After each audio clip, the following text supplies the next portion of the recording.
Assalamualaikum warahmatullahi wabarakatuh. Salam. Apa kabar sahabat Wahyu semua? Mudah-mudahan dalam momen Ramadan ini kita semua masih diberikan kesehatan dan mudah-mudahan Allah memberikan ridho kepada kita semua. Dan sholawat serta salam semoga senantiasa terlimpah dan tercurahkan kepada baginda Rasulullah Muhammad SAW. Senang sekali saya Wahyu Tomo bisa berjumpa lagi bersama sahabat Wahyu dalam bincang bersama sahabat Wahyu. Untuk sesi kali ini kita akan membahas terkait PBB. Kita ketahui bahwasannya seluruh dunia awalnya mengakui bahwa PBB mempunyai kekuatan. Artinya PBB adalah suatu badan yang mengurusi persatuan negeri-negeri atau negara-negara bangsa yang ada di dunia, yang awalnya mereka mengklaim mempunyai kekuatan, tetapi baru-baru beberapa hari ini mereka mengaku bahwa PBB tak berdaya, terutama dalam menyelesaikan genosida yang terjadi pada saudara-saudara kita di Palestina. Untuk itu, bincang bersama sahabat Wahyu kali ini kita akan mengambil tema PBB ngaku tak berdaya, umat butuh khalifah membebaskan Palestina. Namun sebelumnya saya akan sapa dulu. Mungkin selama ini kita berjumpa di Zoom, tapi alhamdulillah bincang bersama sahabat Wahyu kali ini kita bisa langsung bertatap muka dengan Bang Rocky Al-Maroki. Assalamualaikum warahmatullahi wabarakatuh. Waalaikumsalam warahmatullahi wabarakatuh. Bang Wahyu, apa kabar? Alhamdulillah, luar biasa. Baik, Bang Rocky, gimana puasanya Bang Rocky? Alhamdulillah lancar dan Allah berikan kesehatan kepada kita dan kekuatan. Baik, mungkin sebelumnya meskipun kita di Indonesia ya, bersyukur kita dalam melaksanakan puasa kita tanpa sebenarnya tidak memiliki halangan berarti dibandingkan saudara-saudara kita di Palestina. Betul, ya Bang Rocky. betul, iya. Dan saya mengambil satu berita ini dari kompas.com dengan judul bahwa PBB akui tak punya kekuasaan hentikan perang di Gaza. Jadi Sekretaris Jenderal Perserikatan Bangsa-Bangsa PBB Antonio Guterres mengaku bahwa badan dunia itu tidak memiliki kekuatan untuk menghentikan perang di jalur Gaza Palestina. Guterres justru menyinggung mereka yang berkuasalah yang mampu menghentikan perang tersebut, dan pernyataan ini disampaikan Guterres dalam sebuah konferensi pers di Mesir Sabtu 23 Maret 2024. Beliau menyatakan bahwa kami tidak memiliki kekuatan untuk menghentikan perang di Gaza. Saya menghimbau mereka yang berkuasa untuk melakukannya, kata Guterres.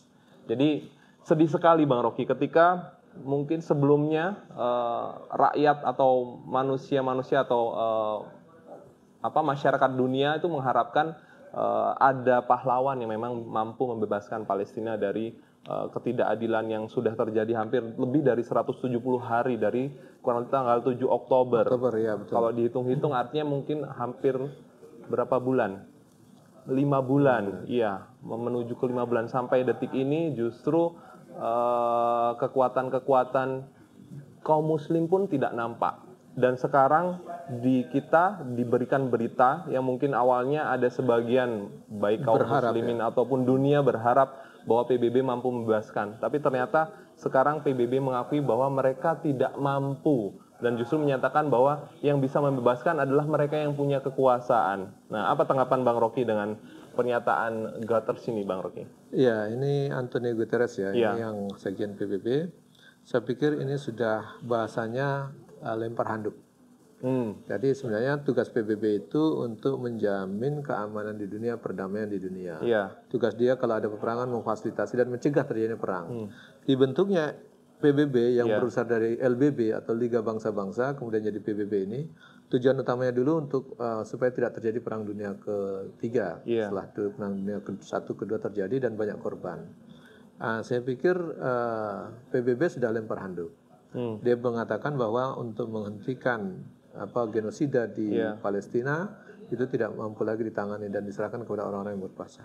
Saya pikir ini membuka mata dunia dan kesadaran kita, terutama kaum muslimin ya, bahwa fungsi PBB mandul, tidak bisa diharapkan. Mungkin PBB juga bagian dari konspirasi dunia untuk memusuhi umat Islam. Faktanya ketika terjadi kezaliman terhadap umat Islam, PBB tidak bisa berfungsi. Tapi kalau ada negara-negara muslim yang melakukan pelanggaran atau dia berefektif menekan gitu. Nah, ini menurut saya persoalannya di situ. Kedua, Kalau kita lihat, kita berharap bahwa kata PBB tergantung pada penguasa-penguasa dunia. Dunia hari ini menggantungkan harapan perdamaian itu kepada negara-negara adidaya, terutama dalam Amerika yang mengaku punya hak asasi manusia, paling toleran, negara demokrasi. Termasuk punya hak veto ketika ada sidang-sidang di PBB punya dilakukan. Hak veto. Ini menunjukkan bahwa Amerika juga dalam posisi adalah anti-Islam, memusuhi Islam. Dia hanya ramah kepada pihak-pihak yang tidak memusuhi Islam. Jadi kalau ada negara yang memusuhi Islam, dia anggap itu tidak apa-apa. Pembantian di Gaza, umat Islam dibantai, dia anggap tidak apa-apa. Tapi kalau ada satu warga negara dia misalnya tergores ataupun dibunuh, maka dia mengatakan yang membunuh adalah teroris.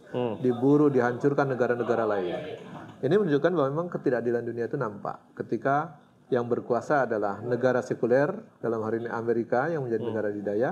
Kedua, ideologinya adalah ideologi kapitalis yang sangat sekuler dan tentu sangat rasis, sangat greedy, sangat kategorinya culas dan sangat merusak karena dia merampok berbagai kekayaan alam di berbagai negara kemudian digunakan untuk mereka dan tidak memperhatikan lagi keadaan lingkungan dunia ini semakin parah.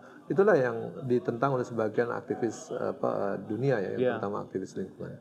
Jadi hadirnya negara adidaya dalam bentuk sistem kapitalis itu pun tidak mampu. Itu justru bukan hanya tidak mampu menciptakan kedamaian dunia, tapi justru sumber kekacauan dan kerusakan dunia. Ini berbeda ketika misalnya di zaman Islam memimpin dunia dengan sistem khilafah dulu. Tidak akan terjadi seperti pembantaian-pembantaian seperti ini. Coba buka catatan sejarah. Baik, artinya memang perlu dijelaskan kepada sahabat Wahyu Bang Rocky. Mungkin selama ini mereka belum berpikir bahwa kondisi yang selama ini terjadi itu memang akibat sistem ataupun tadi kapitalisme yang memang saat ini dielulukan mampu membawa perubahan. Tapi memang pada faktanya seharusnya umat Islam sendiri dengan kondisi yang saat ini itu justru semakin terpuruk gitu dengan adanya kekuasaan-kekuasaan seperti yang mereka PBB lah, Amerika yang dibilang sebagai negara adidaya pun mereka pun sebenarnya adalah sumber masalah itu gitu. Nah, itu yang perlu sepertinya digarisbawahi agar umat juga memahami Bang Rocky. Betul itu. Jadi sebenarnya yang paling bertanggung jawab atas kekacauan dunia adalah negara adidaya Amerika dengan sistem ideologinya yang kapitalisme itu yang sangat menghisap negara-negara lain dan juga membuat kerusakan dunia lebih cepat. Ada satu lagi, terbentuknya lembaga-lembaga internasional yang mengkooptasi negara-negara lain. Jadi itu yang menurut saya penjajahan baru. Coba kita bayangkan adanya World Bank, adanya IMF, itu sebenarnya lintah darat penghisap negara-negara dunia ketiga. Termasuk menguasai kekayaan alamnya. Dia yang mengatur kekacauan-kekacauan ekonomi global. Mereka juga yang digunakan oleh negara-negara adidaya untuk menekan dan menghisap negara-negara yang lebih kecil gitu. Jadi inilah ketidakadilan dunia ketika sistem kapitalisme global berkuasa, di samping sedang bersaing dengan sistem komunisme global. Jadi ini pertarungan antara dua sistem ideologis ini. Ideologi kapitalisme global di bawah pimpinan Amerika, ada muncul ideologi komunisme di bawah Uni Soviet maupun China hari ini. Dan ini sebenarnya yang didukung dan dilaksanakan di backup oleh negara-negara besar yang akhirnya dunia begitu kacaunya ini, bahkan terjadi pembantaian-pembantaian umat manusia, termasuk umat Islam yang paling banyak menerima. Karena umat Islam tidak punya negara adidaya, tidak punya negara yang menerapkan sistem atau ideologi Islam atau sistem pemerintahan Islam. Beda dengan masa-masa lalu. Jadi dua pertarungan ideologi kapitalisme dan sosialisme komunisme ini yang akhirnya mengorbankan umat Islam paling banyak. Baik. Gitu. Kemudian pertanyaan berikutnya Bang Rocky, kepada siapa umat ini ataupun siapa yang bisa membebaskan Palestina, sedangkan kita ketahui misalkan saudara-saudara yang ada di perbatasan Gaza saja, mereka itu tidak sedikit pun sepertinya ingin membantu. Misalkan kita lihat Mesir sendiri mereka membangun tembok baja itu ya. Iya, tembok baja. Sehingga ketika di sini ada saudara-saudara Palestina kita sedang kelaparan, membutuhkan bantuan saja, tentara itu hanya berdiri melihat tanpa memberi bantuan apapun gitu kan. Mungkin ada Arab Saudi, ada Libanon, ada banyak saudara-saudara kita sebenarnya berada di situ, tetapi pada kenyataannya mereka hanya berdiam diri. Satu yang menjadi kunci, negara-negara tadi itu semua menggunakan sistem bukan Islam. Justru menggunakan sistem sekuler, terutama yang ada berkapitalisme maupun dengan negara-negara barat yang sangat berpopulasi. Jadi kita bisa melihat saja, Mesir misalnya menggunakan sistem sekuler, misalnya Arab Saudi bahasanya Islam tapi sistem kerajaan, gitu, dan seterusnya ya. Hampir semua negara-negara tersebut tidak ada satupun yang menerapkan sistem warisan Rasulullah SAW, yaitu dan diwariskan kepada para sahabat, yaitu Khalifah Abu Bakar, Khalifah Umar dan seterusnya. Jadi umat ini tidak bisa berharap kepada mereka. Faktanya sudah sekian tahun, bahkan bukan hanya tahun lagi, puluhan ribu rakyat Gaza nyawanya hilang, dibom sedemikian rupa, bahkan mati kelaparan. Tidak ada sama sekali tergerak untuk bisa mencegah itu. Bahkan sekedar menjaga kedamaian saya tidak mampu. Nah, begitu jahatnya sistem ini mengkooptasi negara-negara muslim, termasuk penguasa-penguasa muslim yang akhirnya tunduk dengan sistem tersebut. Bagaimana mungkin orang bisa mati kelaparan di lingkungan dekat-dekat situ dengan negara-negara kaya gitu. Nah, itu hampir sama dengan di Papua misalnya. Ada gunung emas di situ, tetapi ada banyak nyawa yang meninggal kelaparan gara-gara di pegunungan puncak Papua itu, yang gara-gara kelaparan karena tidak ada makanan. Ini kan ironi. Terjadi 2 kali kalau saya tidak salah dalam kurun waktu tahun 2023 terjadi 2 kali kelaparan ya. Betul. Salah satu penyebab utamanya adalah sistem kapitalisme yang digunakan. Ini begitu jahat. Kekayaan alamnya diambil, rakyatnya tidak diurusi. Artinya yang terjadi di Palestina ini tidak hanya menjadi salah satu potret saja, tetapi apa yang terjadi di dalam negeri pun di Indonesia pun dengan sistem kapitalisme ini artinya memang Indonesia pun mendapatkan dampak yang sama. Dan tadi saya bilang bahwa efek dari penerapan sistem kapitalisme dan sistem pemerintahan demokrasi yang liberal itu, para pemimpin-pemimpin yang ada walaupun dia muslim tapi tidak menerapkan sistem Islam, tidak menerapkan hukum Islam, tapi ikut-ikutan menerapkan kapitalisme, ikut-ikutan merampok kekayaan alam negerinya sendiri, ikut-ikutan korupsi, ikut-ikutan tega melihat orang mati kelaparan. Saya pikir itu yang terjadi efek dari negara-negara kapitalisme global hari ini. Dan kalau kita melihat siapa yang mampu untuk membebaskan ini? Siapa Bang Rocky? Dalam catatan sejarah kita bisa melihat yang mampu membebaskan Palestina itu hanya 2 orang. Yang pertama adalah Khalifah Umar bin Khattab. Yang kedua adalah Sultan Salahuddin Al-Ayyubi. Kedua-duanya ini tidak menggunakan sistem pemerintahan demokrasi. Kedua-duanya ini bukan presiden. Kedua-duanya ini bukan perdana menteri. Kedua-duanya ini bukan kaisar. Jadi kedua-duanya ini dalam menggunakan sistem Islam. Jadi kalau kita lihat dalam catatan sejarah, belum ada satupun pemimpin yang menerapkan sistem demokrasi, yang menerapkan sistem selain Islam, mampu membebaskan Palestina, mampu membersihkan persoalan Palestina. Artinya sejarah telah mencatat 2 kali pembebasan Palestina dilakukan oleh seorang khalifah dalam sistem Islam, kekhilafahan yang menerapkan sistem Islam, dan pemimpinnya memang berkarakter Islam, dan ketika itu memang masih ada sistem pemerintahan Islam. Jadi karakter inilah yang memang penting untuk bisa punya jiwa, punya hukum yang adil. Bahwa melihat orang kelaparan itu memang harus dibantu, melihat orang dibom dan dibunuh-bunuh seperti itu dia harus juga dihentikan. Nah, ini tidak terjadi dalam sistem hari ini, sistem pemerintahan demokrasi, sistem kapitalisme global, sistem yang diterapkan oleh PBB maupun negara-negara sekuler hari ini. Mereka melihat rakyat Gaza dibantai seperti itu biasa-biasa saja. Sudah puluhan ribu, bahkan kalau kita catat sudah lebih 30.000. Lebih dari 30.000 dalam waktu sekian bulan ini. Kurang biadab apa itu? Kira-kira begitu kan? Nah kemudian begini Bang Rocky, umat Islam ini saat ini kan punya pemimpin-pemimpin gitu kan. Dengan kata lain mereka ini kan ya kita bisa bilang bahwa mereka ini tidak mampu ataupun ada ketakutan ketika mereka ingin melawan hegemoni tadi, kekuatan mungkin dari bahkan mungkin PBB atau mungkin Amerika ketika mereka ingin melakukan perlawanan terhadap pembelaan saudara-saudara di Palestina. Kenapa ini bisa terjadi gitu? Sedangkan kita lihat sebenarnya ketika pemimpin-pemimpin mau bersatu saja secara jumlah mereka besar gitu kan, secara tentara mereka besar, tapi faktanya sampai saat ini tak ada satupun gitu kepala negara yang memang berani mengirimkan pasukannya untuk membela saudara kita di sana, Bang Rocky. Satu, bahwa mereka sudah dihinggapi penyakit wahan.